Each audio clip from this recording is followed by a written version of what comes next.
За власта историски успех, за дел од опозицијата дипломатска катастрофа. Договорот за реципрочна, фер и балансирана трговија, со кој за дел од македонските производи се намалува царинската стапка од околу 33% на 15%, а за америчките на 0%, ги подели политичките фактори во државата. За министерот за надворешни работи и надворешна трговија Тимчо Муцунски, договорот представува значаен исчекор кој ќе има позитивни импликации врз македонската економија и ќе донесе конкретни бенефити за домашните компании. Соединетите американски држави ќе ја задржат реципрочната тарифа од 15% за производите со потекло од нашата држава. Додека паралелно, и тоа е суштината на овој успех, ќе се идентификуваат производи што ќе добијат до 0% реципрочна тарифа.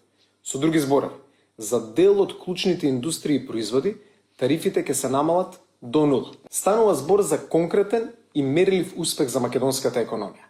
Со сличен став е и претседателот на владата, Христијан Мицкоски, кој истакна дека договорот е јасен показател за стратешкото партнерство со САД. По договорот за партнерство со Обединетото кралство и затворањето на постмониторинг диалогот со Советот на Европа по 26 години, доцна синоќа Белата куќа објави заедничка изјава меѓу САД и Македонија за реципрочна трговија. Ова изјава представува силен сигнал за поддршката што ја уживаме од САД и го трасира патот кон сопфатен договор со тарифи не повисоки од 15%, а за некои производи и 0%. За поранешниот министер за надворешни работи Бујар Османи, договорот представува континуитет на билатералните односи меѓу двете земји, момент кој според него е од стратешко значење за државата. Вчерашната заедничка изјава, во која се врамуваат билатералните односи меѓу САД и Северна Македонија, представува логичен континуитет на стратешкиот диалог меѓу двете земји, започнат во Вашингтон на 2 јули 2022 година, кога ја утврдивме целокупната рамка за долгорочна соработка, како взаемен стратешки интерес. По пауза од безмалку 4 години, очекувам и се надевам дека вчерашната согласена изјава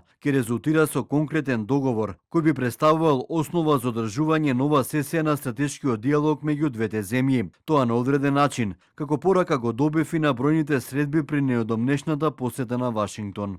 Лидерот на левица Димитар Апасиев пак упати критики. Според него станува збор за ангажман на штета на државата. Не вика дека склучил реципрочен договор со САД со кој пази молимте, ние на американците ќе мора да им ги укинеме сите царини, а тие ќе ни остават царини од 15%.